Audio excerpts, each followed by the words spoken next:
Salut tout le monde, bon dimanche, j'espère que vous allez bien, j'espère que vous profitez du beau temps. On va prendre une petite demi-heure ce matin pour nous préparer pour la semaine qui s'en vient. Comme d'habitude, on va prendre le temps de revenir sur qu'est-ce qui s'est passé la semaine passée, puis honnêtement, ça a été une des semaines les plus weird que j'ai vues depuis un bon bout de temps. Le plan qu'on avait mis ensemble là, sur la Weekly Prep la semaine passée a vraiment, c'est très très bien réalisé. Le morning plan qu'on avait à chaque matin, lui aussi, se réalisait pas mal à tous les jours, mais le problème, c'est la façon qu'on s'y rendait, la façon qu'on a travaillé dans les marchés cette semaine est extrêmement weird. Si on regarde ça en une heure, regardez là, qu'est-ce qu'on discutait la semaine passée. Bon, on peut commencer par la daily chart là. Je favorisais quand même, évidemment, le bias demeure bullish, mais on favorisait peut-être un début de semaine un petit peu plus bearish pour, je vous parlais de ce void-là et potentiellement de ce void-là que je mentionnais, je pense pas qu'on peut se rendre là. J'aimerais qu'on trouve un support là-dessus. Mais bon, initialement, la première étape était les CPI low qui étaient situés ici. Si on le regarde en une heure, je vous mentionnais là, que le bounce de vendredi, du vendredi précédent est un petit peu weak. On avait lundi que c'était fermé. C'était fermé jusqu'à midi. Ça fermait à midi.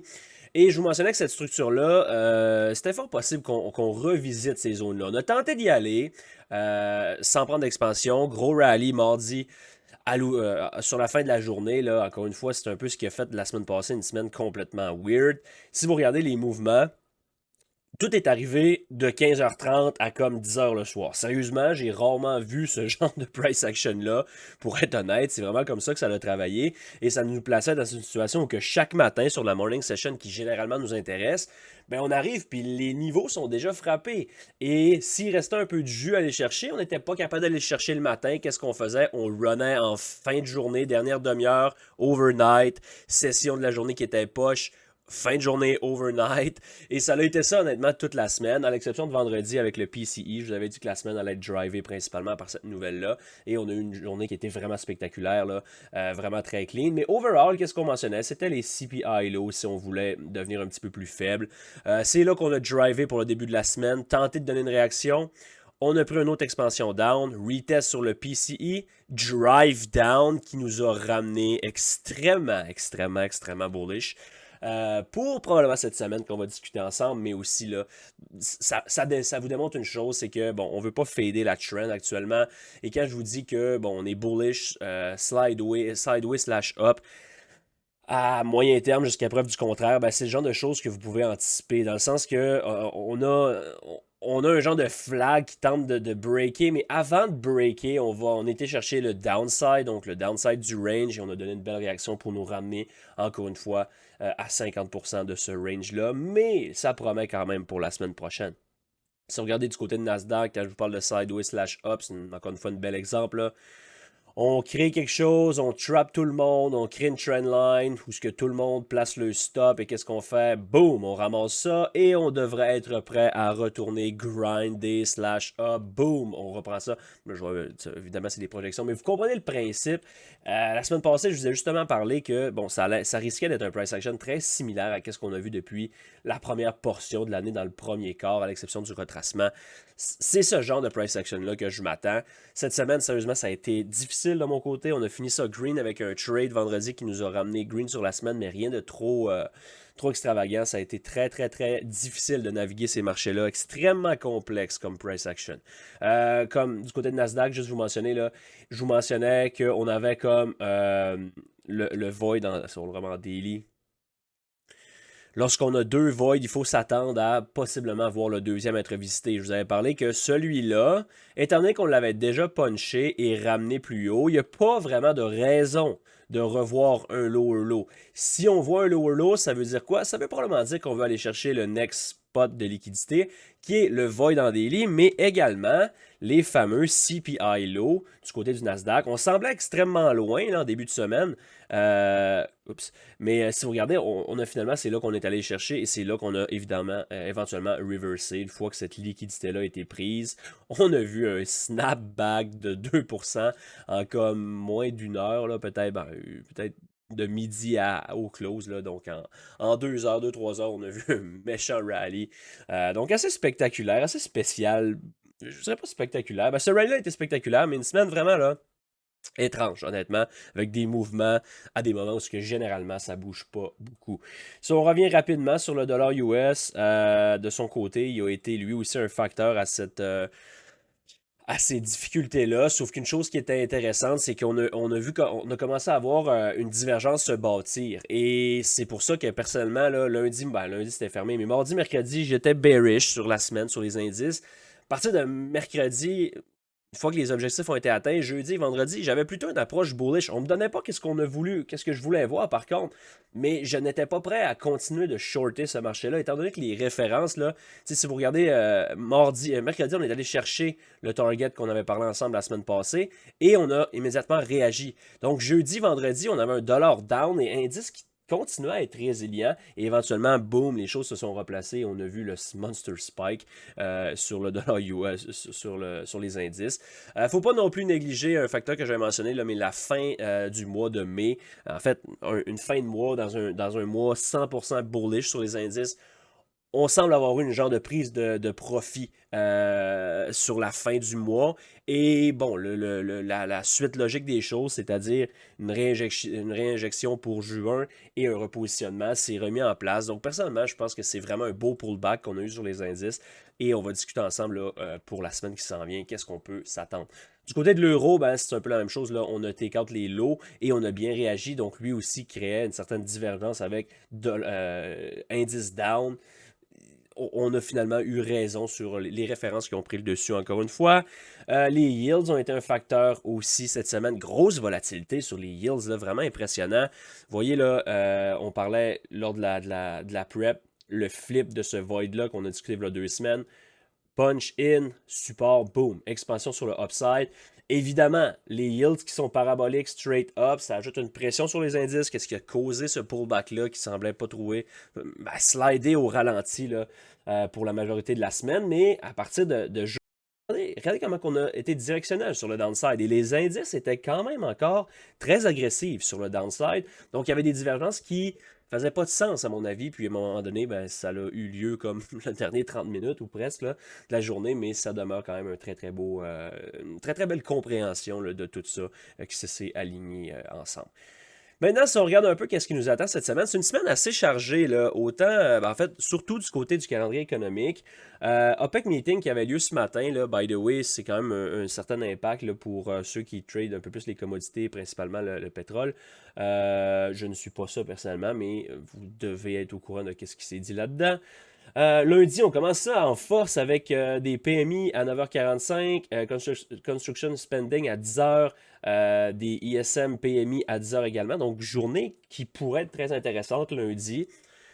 Faut pas oublier qu'on a eu un méchant move vendredi en fin de journée, donc ça se peut que ça soit peut-être un petit peu plus slow, mais il reste que le calendrier économique pourrait causer une certaine volatilité. Mardi, on a le GOLTS Job Opening à 10h. Ça vous sonne quoi? Ça sonne une cloche que, boum, si on s'en va directement vendredi, on a une semaine non-farm payroll. Premier vendredi de nouveau mois, c'est toujours une semaine qui est non-farm payroll. Donc la semaine va être framée autour du non-farm payroll de vendredi 8h30 avant l'open. Mais c'est ça, mardi, là, quand même intéressant comme petite nouvelle. Mercredi, un petit peu plus mollo, mais ADP Non-Farm Employment Change. Ça aussi qui est toujours dans les semaines non-farm payroll. On a le statement Interest Rate Decision du Canada aussi, mercredi. Pas quelque chose qui a un impact sur le US, mais si vous tradez le Forex ou que vous êtes juste intéressé par l'économie de notre pays, ben, c'est toujours le fun d'avoir ça. On a d'autres PMI à 10h. Donc, c'est une semaine très chargée. Jeudi, Jobless Claim habituel qui va être intéressant. Et du côté européen, là, Interest Rate Decision aussi. Donc, ça brasse un peu à l'international. Beaucoup de nouvelles côté US, surtout avec le non-farm payroll de vendredi. Donc, sérieusement, c'est quand même un potentiel intéressant d'un point de vue calendrier économique pour cette semaine. Si on regarde du côté des earnings, ça commence à être pas mal mort, mais encore une couple de compagnies intéressantes. Là, CrowdStrike qui est intéressant. Lulu, pour ceux qui suivent un peu Lulu, c'est une méchante débarque depuis le début de l'année. No bid style, ça fait ramasser complètement. Donc, voir si les earnings peuvent slacker un peu ça. Nio également, là, je sais que c'est un titre qui est quand même populaire. DocuSign, on a déjà transigé, mais qu'on ne touche plus vraiment. Mais c'est quand même des compagnies intéressantes là, à suivre cette semaine.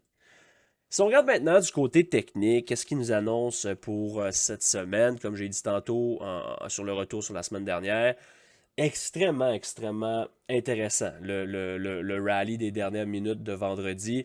On va quand même commencer bigger pictures avec la monthly chart. Rappelez-vous, je vous parlais de ce potentiel bloc-là. J'aurais aimé ça qu'on close over la chandelle. Je sais qu'on l'a weeké, mais dans le meilleur des mondes, j'aurais aimé ça qu'on close over pour vraiment confirmer un bloc et à partir de là, regarder pour peut-être la faiblesse en début de mois dans cette zone-là, peut-être 50% maximum, et j'aurais été extrêmement confiant bullish. Ça ne veut pas dire que je ne suis pas confiant bullish à cause de ça, mais c'est juste une indice de moins qu'on a, du moins pour commencer ce mois-ci. Sur la weekly chart maintenant, ben, vous avez vu le punch-in de ce void-là qui était de toute beauté. Honnêtement, c'est magnifique, c'est juste encore une fois que l'ordre des choses a été comme weird un petit peu, mais au final, on a eu notre réaction et on a eu le touch et on a eu clairement la réaction vendredi. Donc ça, c'est intéressant. Le all-time high qui demeure in play. Et maintenant, si on arrive sur la daily chart, vous voyez encore une fois la réaction. Break over de ce gap-là. On avait tenté d'offrir un gap and go. Initialement, avait eu raison, là. Gap, go, go, et boom, on flippe. Donc à partir de là, personnellement, la down candle de jeudi devient une zone où ce que je suis intéressé d'acheter. Je veux voir le prix être supporté là-dedans. En fait, il faut que le prix soit supporté là-dedans. On pourrait très bien juste taper le gap ou peut-être même juste continuer à prendre l'expansion, mais n'importe quel dip en début de semaine doit absolument garder le lot de la semaine passée intact. Mais plus que ça, je vous dirais que cette chandelle-là, je veux que cette chandelle-là donne un support pour nous propulser plus haut. Pourquoi j'ai quand même gardé la ligne verte sur mon graphique de la monthly chart, c'est qu'à partir du moment où on revient over, j'aimerais ça que cette zone-là donne un support. Je sais, c'est une monthly chart, donc faut pas virer fou non plus, là, mais c'est le genre de choses que j'aimerais voir. Tu sais, au final, il faut que vous le voyez comment, il faut que vous le voyez comme un genre de pattern, OK? Et là, on a eu notre prise de liquidité sur le downside, dans un élément qu'on surveillait, avec une prise de liquidité sur les CPI low. Tout est là, honnêtement. Tout justifie que ce lot-là nous ramène où? Plus haut. Donc, on a où ce qu'on arrive 100% clair. Et c'est pour ça que je suis quand même excité pour la semaine et les prochains jours qui s'en viennent. Parce que ça fait quand même un bout de temps qu'on n'a pas eu ça. Je veux dire, tu sais, on le savait là, quand on a peut-être ici, où ce qu'on arrive n'était pas 100% clean. Ça ne veut pas dire qu'on ne pouvait pas aimer le upside, mais on avait le où ce qu'on s'en va, on le savait. Mais le d'où ce qu'on arrive, on en avait de la difficulté à l'identifier. Ici, le où ce qu'on arrive est 100% clean et le où ce qu'on s'en va est 100% clean. Est-ce que ça veut dire qu'on s'en va au all-time high demain? Ben, c'est pas ça que je vous dis. Mais on va commencer quand même par cleaner là, les highs. Encore une fois, dans un scénario sideways slash up, on pourrait très bien comme ranger. C'est pas une nécessité qu'on fasse un new all-time high et qu'on rip off. C'est ce que je favoriserais, mais vous allez voir cette semaine, on va avoir quand même des beaux targets sans nécessairement avoir besoin d'avoir raison jusqu'au dernier tick. Donc, ça ressemble à ça sur la daily chart. N'importe quelle faiblesse en début de semaine, j'aime le upside. Et quand je dis n'importe quelle faiblesse, là, c'est sûr que si on ouvre demain matin avec un gap down de 1% puis qu'on s'en va rechercher ça, ben là, ça change complètement la donne et à ce moment-là, il va falloir un peu revoir le plan de match. Mais si on va sur, mettons, une chart en une heure, là, tu sais, quand je vous parlais de, puis un peu à la blague la semaine passée dans le Discord, je mentionnais que c'était comme une glissade familiale là, à Valcartier. Écoutez, c'est un downside qui. Il n'y avait vraiment rien d'excitant dans ce downside-là. À quel moment c'est devenu excitant? Vendredi. Après quoi? Après avoir eu un take-out sur le upside, violence sur le downside, réaction encore plus violente sur le upside. Ça veut dire quoi? Il faut qu'il y ait une prise de liquidité pour pouvoir faire confiance à un mouvement. Et là, tu as eu un double whammy, tu as eu un double move, surtout sur le downside, pour réagir sur le upside. Donc ça, c'est mon où ce que j'arrive. À partir de là, n'importe quel support qui est justifié, personnellement, m'intéresse pour du upside. Ça ne veut pas dire qu'on ne peut pas scalper un short ici et là cette semaine, mais le bias demeure bullish vers quoi? Vers le swing high de la semaine passée, qui est autour de mardi en fait. Ça serait mon objectif, mon trade cette semaine du côté du SP500. Donc, ça ressemble à ça pour le Nasdaq. Pas le Nasdaq, le SP500, pardon. Si maintenant on regarde du côté du Nasdaq, je dirais qu'il est encore plus beau. Euh, Encore une fois, c'est un peu ce que je vous disais. Genre de pattern. OK, boom, on liquide d'un côté, on trap tout le monde. Si vous essayez peut-être de shorter ce break, retest pour une continuation là, personnellement, c'est simplement mon opinion, puis ça se peut que je sois wrong, mais personnellement, je pense que vous n'êtes pas du bon côté. Si on avait un bias qui est bearish actuellement, peut-être que je regarderais pour shorter un retest. Mais en ce moment, c'est pas ça du tout que je vois. C'est plutôt une prise de liquidité ici qui nous ramène plus haut. Vous voyez la ligne verte ici, c'est la même chose. C'est le bloc en monthly potentiellement. On a closé over du côté du Nasdaq. Donc, ça demeure une zone qui m'intéresse. J'ai aussi tracé 50% de cette wick-là. Et dans le pire des mondes, le void. Personnellement, je le répète, je ne voudrais pas qu'on revienne là-dedans. Si on le fait, il faut qu'on touche en début de semaine et qu'on réagisse. Si jamais on manque de momentum, là, puis c'est pas impossible que ça prenne une couple de jours de consolidation, mais on n'est pas supposé passer la semaine dans ce range-là. Si on a à vraiment confirmer d'où ce qu'on arrive, où ce qu'on s'en va et plus haut, il faut que cette réaction-là trouve du momentum relativement rapidement. Que ça prenne 2-3 jours, c'est pas la fin du monde, mais si on se met à chopper cette semaine là-dedans, je vais avoir un petit peu moins confiance à un scénario très bullish. Donc, ça ressemble à ça pour le Nasdaq. Si on le regarde en 1 heure, pourquoi je vous dis qu'il est encore plus beau? Regardez comment on a laissé des highs. Puis ça, c'est quelque chose que je disais la semaine passée, quand le monde était comme, hey, c'est extrêmement bearish. Oui, c'est vrai que c'est quand même bearish comme chart vers quoi? Les objectifs. Une fois que les objectifs sont hit, personnellement, j'ai pas d'intérêt à voir ça follow through parce que je ne suis pas bearish bigger pictures. C'est simplement un pullback. Et pourquoi? Ben, la façon qu'on quitte. Regardez, littéralement, là, si mardi matin, à, je sais pas, à 9 h, mettons, en tout cas, overnight, quelqu'un qui a shorté, OK, vendredi en swing, pas vendredi, pardon, mardi, parce que lundi c'était fermé. Si quelqu'un a shorté mardi avec un stop loss sur un high en trailant son stop, il est encore dans le trade. Et ça, c'est un signe que c'est pas une structure qui est saine. Quand c'est facile, quand tout le monde reste dans le bateau, c'est pas une structure qui est saine. Une structure qui est saine, ça va shake out, ça va sortir les gens. Et là, si tu es short ici, trail ton stop, trail ton stop, trail ton stop, trail ton stop, trail ton stop, trail ton stop. T'es encore un super-héros qui pense qu'il est en train d'avoir snappé le top du Nasdaq pour une chute de 70%, comme n'importe quel clown qui pose sur Twitter.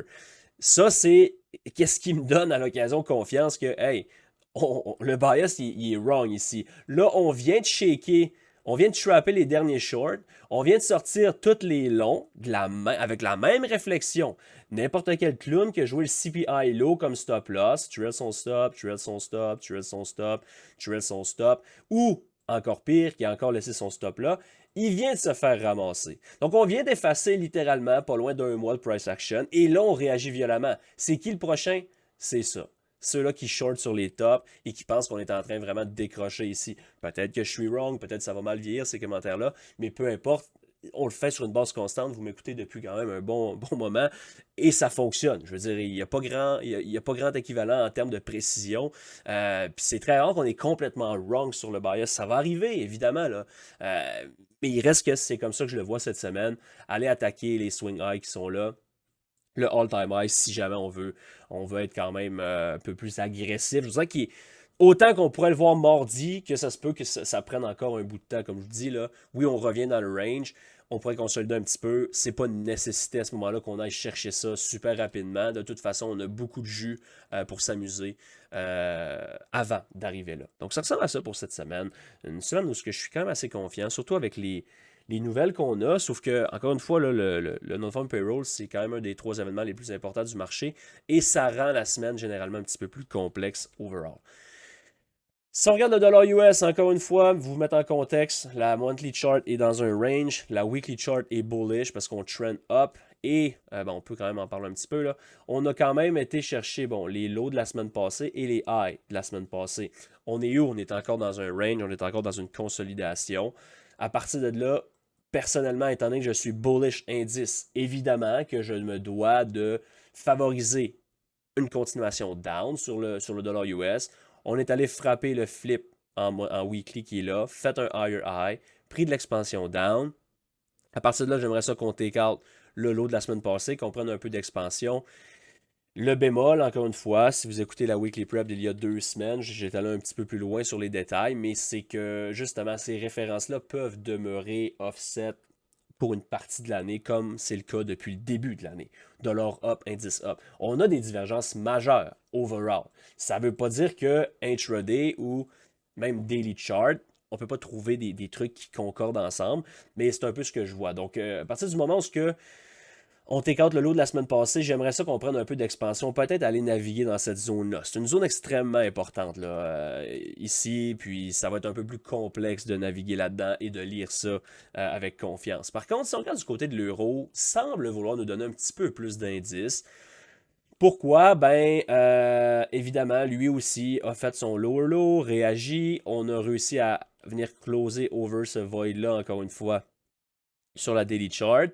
Et on a quand même du jus pas mal qui réside ici. Et on a ça également qui est plus majeur. Est-ce qu'on peut vraiment aller là? Je sais pas. Il va falloir que ça beaucoup d'étapes avant d'arriver là. Mais ça pourrait framer. Comme j'ai dit, ça fait 2-3 semaines que j'en parle. Mais ça pourrait justifier un retracement plus important sur le dollar et une run-up un peu plus importante sur l'euro. Donc ça ressemble à ça. Bullish euro, bearish dollar US, bullish indice, ça fait du sens.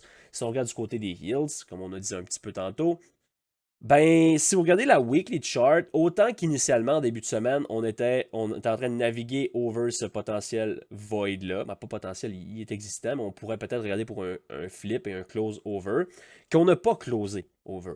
Donc, à partir de là, il faut encore le laisser sur place. Et je vous dirais que c'est quand même une rejection assez importante. Ça veut-tu dire qu'on s'en va à zéro? Non, personnellement, je demeure bullish sur les yields à moyen terme, si on peut dire. Je le vois aller plus haut, malgré qu'on parle de coupures, etc.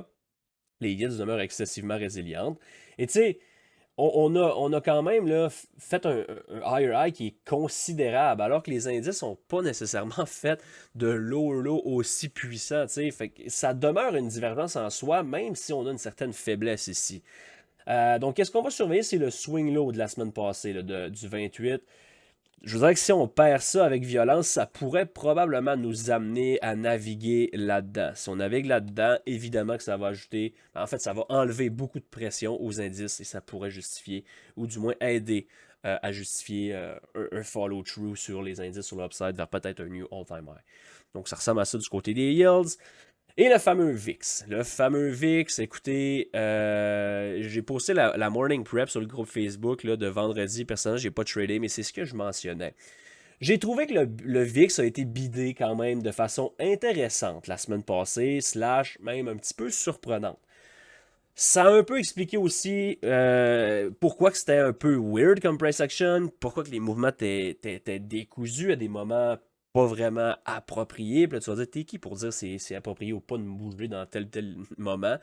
Ben, je suis personne, justement.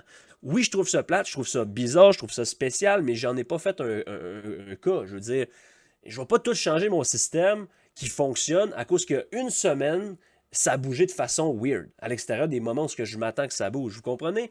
Donc, cette semaine, ça a été mode défensif. Il n'y a rien qui se passait comme... Oui, ça se passait comme anticipé, mais pas dans les moments anticipés.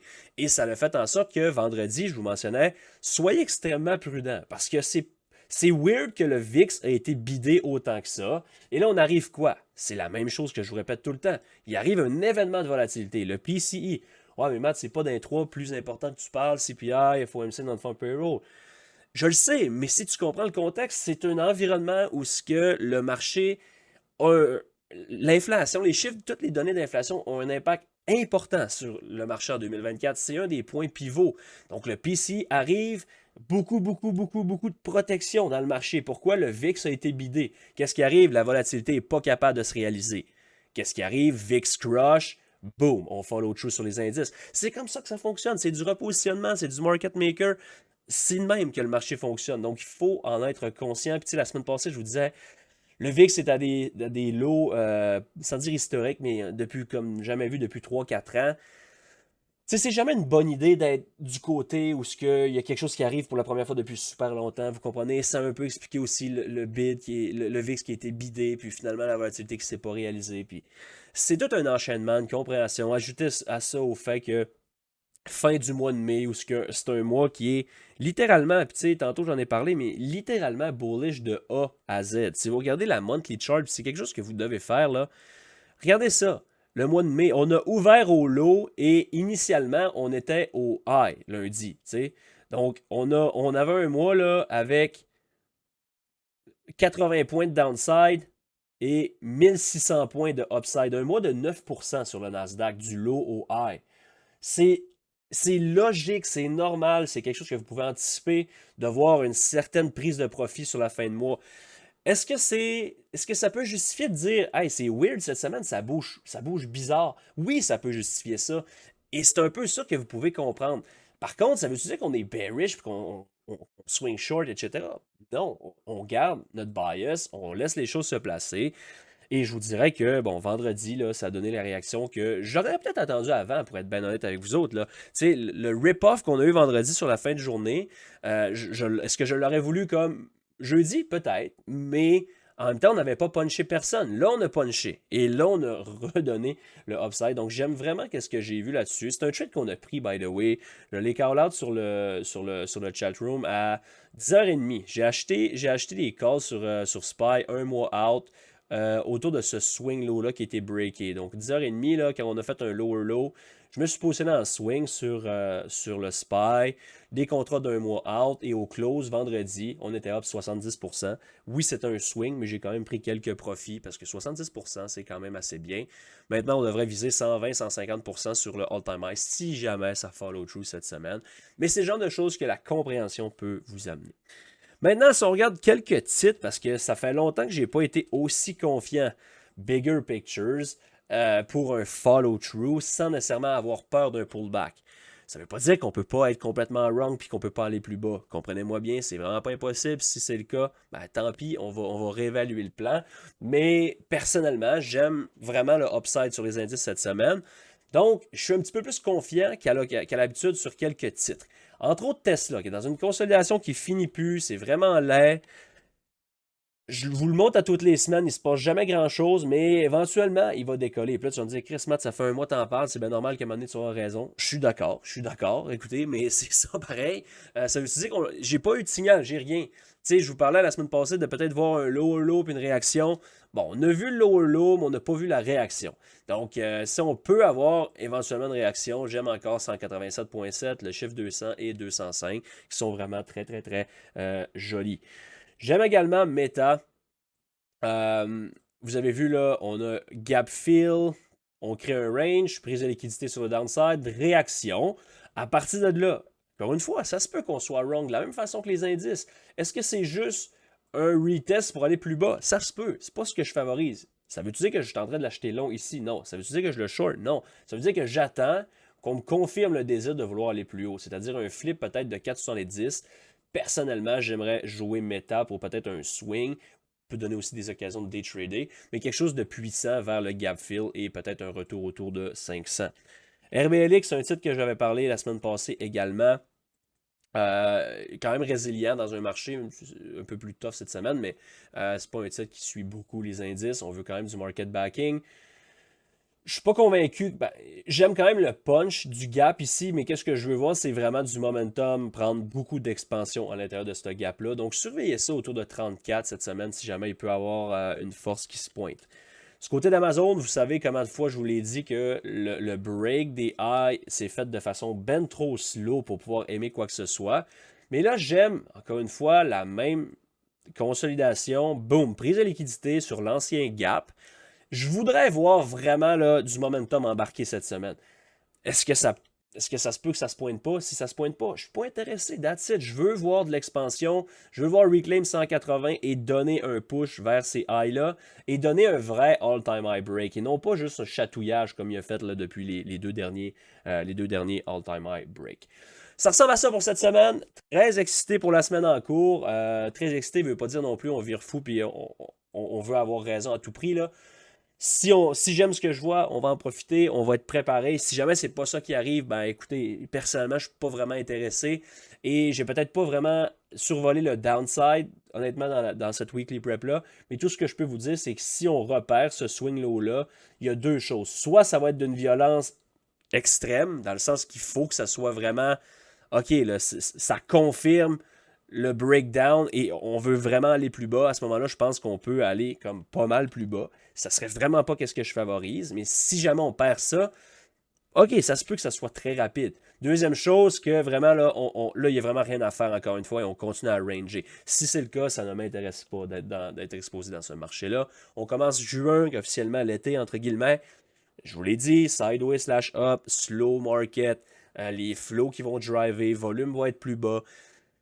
C'est ce que je m'attends personnellement. Est-ce que je suis dans le champ? Est-ce que je suis right? Peu importe, on va quand même trader notre système, puis on verra qu'est-ce que ça donne. Je vous laisse là-dessus. Venez nous rejoindre dans le Discord cette semaine. On trade live encore une fois tous les matins.